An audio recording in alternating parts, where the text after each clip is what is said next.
আপনি কি কখনো ভেবে দেখেছেন কেন এই স্মৃতিসৌধের দেয়ালগুলো এমন অদ্ভুতভাবে তৈরি? কেন এটি কোনো সাধারণ মিনারের মতো নয়? কেন এর ফলকগুলো একটি অন্যটির চেয়ে ছোট বা বড়?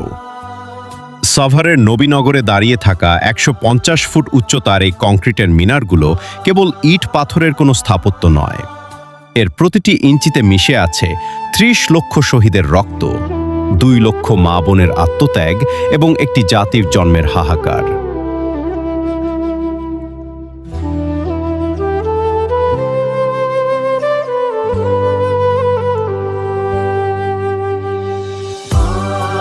আজ আমি আপনাদের নিয়ে যাব এক ঐতিহাসিক সফরে।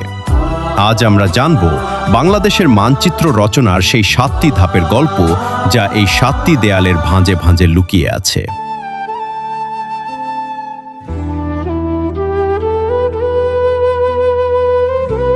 আজকের ভিডিওটি কেবল দেখার জন্য নয়, অনুভব করার জন্য। শেষ পর্যন্ত সাথে থাকুন।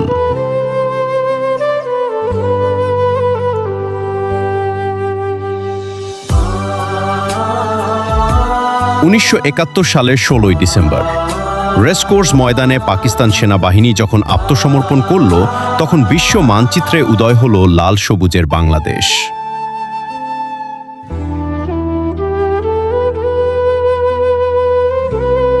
এই স্বাধীনতার বিজয়কে অমর করে রাখতে ১৯৭২ সালেই বঙ্গবন্ধু শেখ মুজিবুর রহমান স্মৃতিসৌধের ভিত্তিপ্রস্তর স্থাপন করেন।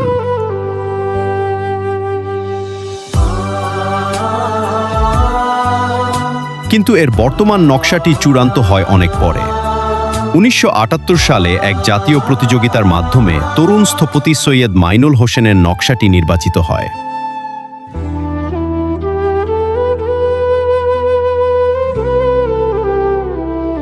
চুরাশি একর জায়গার ওপর বিস্তৃত এই বিশাল চত্বরটি কেবল একটি দর্শনীয় স্থান নয়, এটি আমাদের চেতনার মূল কেন্দ্র।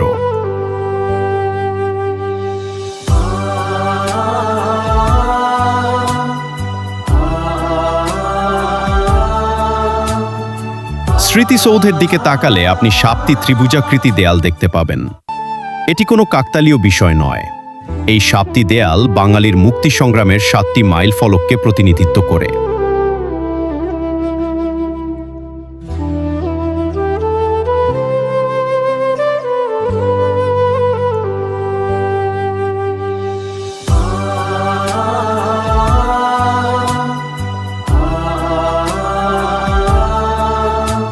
প্রথম দেয়াল ১৯৫২ সালের স্মৃতি, যা আমাদের ভাষা আন্দোলনের প্রতীক, যেখানে আমরা প্রথম শিখেছি মাথা নোয়াবার নয়।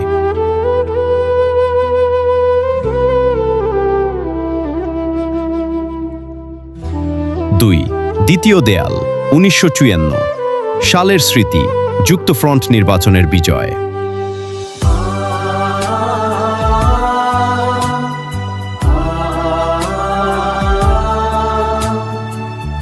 ৩, তৃতীয় দেয়াল ১৯৫৮ সালের স্মৃতি, আইয়ুব খানের সামরিক শাসনের বিরুদ্ধে আন্দোলন।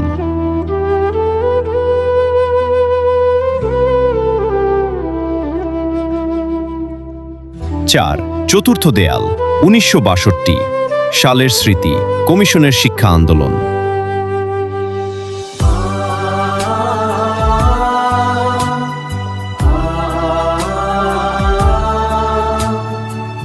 ৫, পঞ্চম দেয়াল ১৯৬৬ বাঙালির মুক্তির সনদ, ৬ দফা আন্দোলন।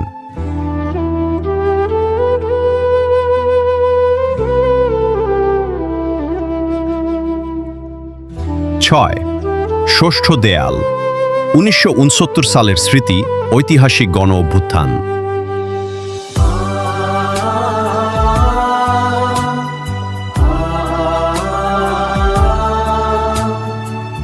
৭, সপ্তম ও সর্বোচ্চ দেয়াল ১৯৭১ সালের স্মৃতি, মহান মুক্তিযুদ্ধ।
লক্ষ্য করুন, দেয়ালগুলো নিচ থেকে শুরু হয়ে ক্রমান্বয়ে উঁচুর দিকে গেছে। এর মানে হলো আমাদের সংগ্রাম ছোট থেকে শুরু হয়ে ৭১ এসে সর্বোচ্চ শিখরে পৌঁছেছে।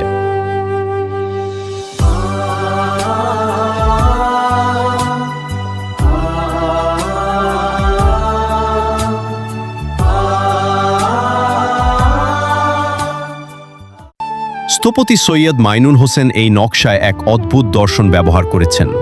আপনি যখন পাশ থেকে দেখবেন মনে হবে প্রতিটি দেয়াল আলাদা, কিন্তু আপনি যখন সোজা সামনে থেকে দেখবেন মনে হবে ৭টি দেয়াল মিলে একটি মাত্র স্তম্ভে পরিণত হয়েছে। এটি আমাদের জাতীয় ঐক্যের প্রতীক। স্মৃতিসৌধের মূল বেদির পাশেই রয়েছে সারি সারি গণকবর। দেশের বিভিন্ন প্রান্ত থেকে সংগৃহীত নাম না জানা হাজারো শহীদের দেহাবশেষ এখানে সমাহিত। এদের কারো পরিচয় জানা যায়নি, কিন্তু তাদের এই আত্মত্যাগই আজ আমাদের স্বাধীনভাবে কথা বলার সুযোগ করে দিয়েছে। এখানে দাঁড়ালে বুঝতে পারা যায় স্বাধীনতার মূল্য কতটা চড়া ছিল।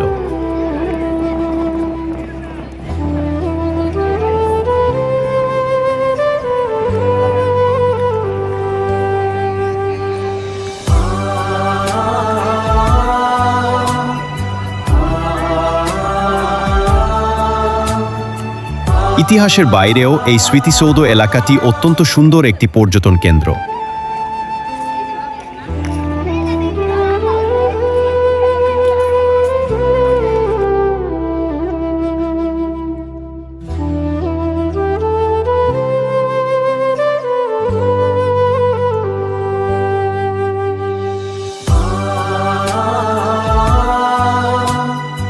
শান্ত ও সুশৃঙ্খল পরিবেশ, চারদিকে লাল মাটির সৌন্দর্য আর বিদেশি ভিআইপিদের লাগানো সারি সারি গাছ এলাকাটিকে এক স্নিগ্ধ রূপ দিয়েছে। প্রতিদিন হাজার হাজার মানুষ এখানে আসে বীরদের প্রতি সম্মান জানাতে এবং একটু মানসিক প্রশান্তি খুঁজতে।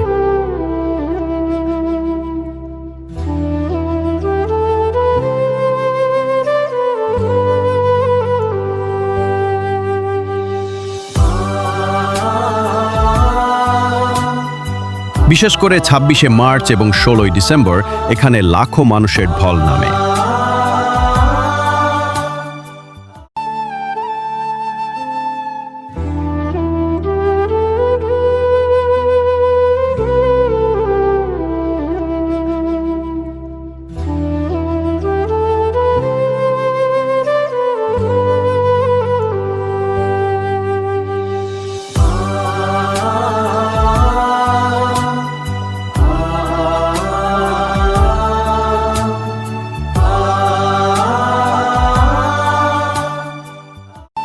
জাতীয় প্যারেড এবং রাষ্ট্রপতি প্রধানমন্ত্রীর গার্ড অফ অনার দেখার অভিজ্ঞতা সত্যিই রোমাঞ্চকর।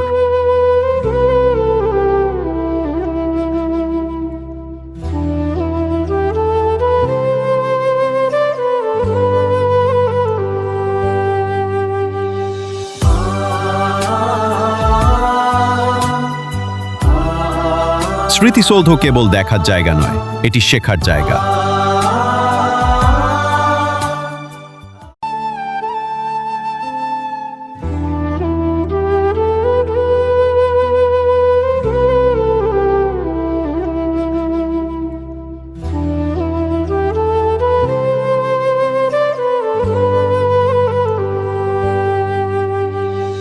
প্রতিটি ইটের গা বেয়ে যে দীর্ঘ সংগ্রামের ইতিহাস বয়ে চলেছে তা আমাদের বর্তমান প্রজন্মের কাছে এক বড় শিক্ষা।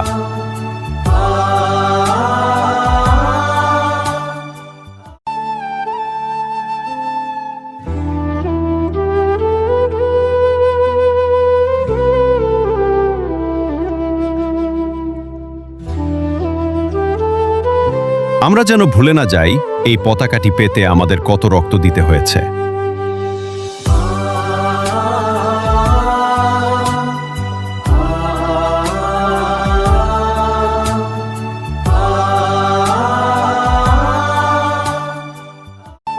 আজকের এই ভিডিওটি যদি আপনাদের ভালো লেগে থাকে এবং দেশের ইতিহাস সম্পর্কে নতুন কিছু জেনে থাকেন, তবে শেয়ার করতে ভুলবেন না।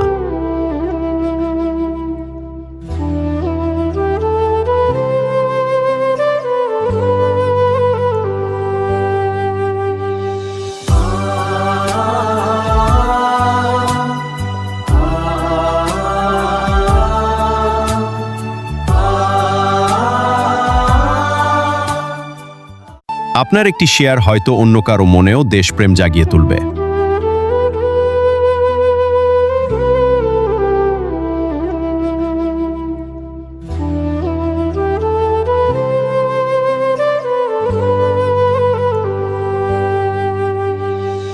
কমেন্টে লিখুন